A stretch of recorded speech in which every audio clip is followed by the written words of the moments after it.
Shalom, selamat pagi yang terkasih dalam Tuhan Yesus Kristus. Kita berjumpa kembali di Renungan CRPDM KKB Bumi Anggrek hari Jumat tanggal 4 Oktober 2024. Sebelum kita merenungkan firman Tuhan, kita bernyanyi dari buku ini nomor 280 ayat 3.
Firman Tuhan untuk hari ini tertulis dalam Yosua pasal 21 ayat 45. Dari segala yang baik yang dijanjikan Tuhan kepada kaum Israel, tidak ada yang tidak dipenuhi, semuanya terpenuhi.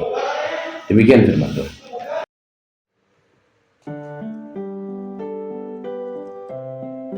Abang yang terkasih, apa yang paling indah dalam hidup ini?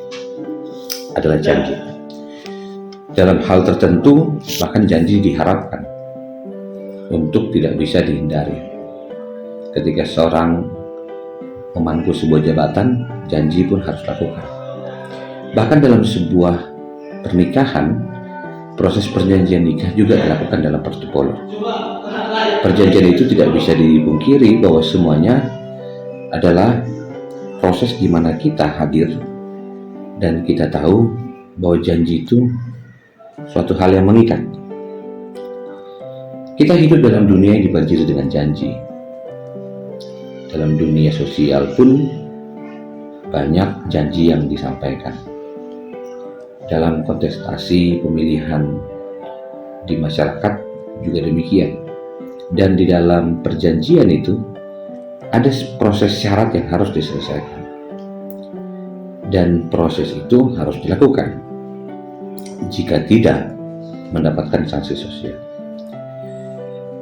Berbicara tentang janji, Tuhan selalu menepati janjinya. Ia tidak mengajukan syarat yang manipulatif, sebaliknya syarat pemenuhan janjinya cukup sederhana. Lakukan perintahnya. Dalam perjalanan pemanggilan Abraham juga demikian. Tuhan menjanjikan kepadanya tanah perjanjian, asalkan Abraham mau bertindak sesuai firman-Nya. Hal serupa terjadi kepada bangsa Israel. Selama Israel taat kepada perintah Tuhan, penyertaan dan janjinya akan nyata. Relasi dengan Tuhan cukup sederhana, walaupun sulit untuk dipraktikkan.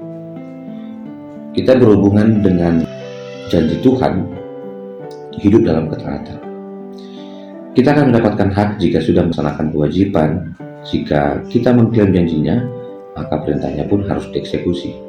Intinya, tidak ada jalan untuk menyembuhkan selain dengan melakukan firman-Nya. Biarlah janji Tuhan ini juga dapat kita rasakan dalam kehidupan kita, di mana janji yang ditepati juga akan memberikan kita sukacita, dan kita pun mendapat disayangi. Mungkin hal yang beda dalam perjalanan bangsa Israel dalam perjalanan iman. Mereka berlaku tidak setia kepada Tuhan, namun Tuhan setia.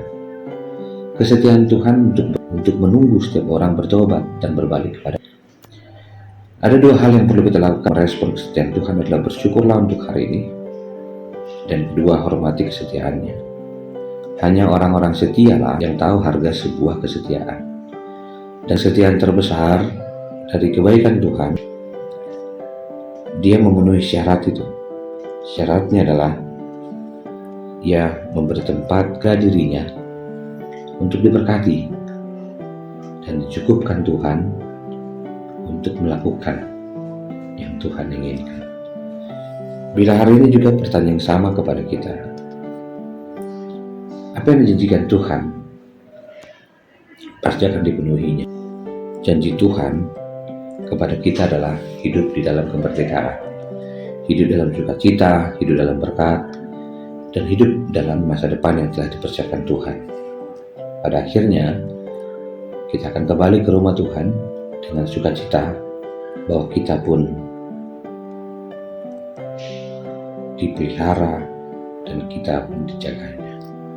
Biarlah sukacita Tuhan yang telah diberikan kepada kita, karena kita tahu bahwa pemeliharaannya cukup.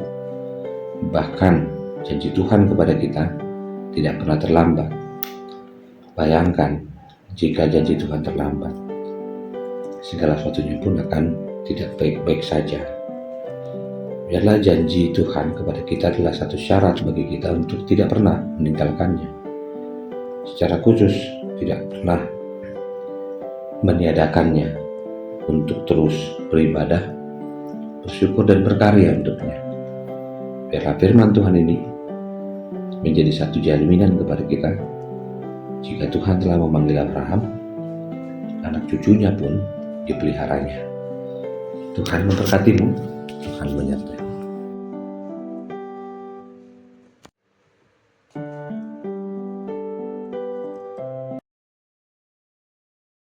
Terima kasih Tuhan untuk hari ini. Kami boleh hidup dalam Tuhan dan hidup dalam janji yang penuh damai sejahtera. Kasih anugerah dari Kristus Yesus, kasih dari Allah Bapa, dan persekutuan dalam Roh Kudus memberkatimu dan menyertai. Amin.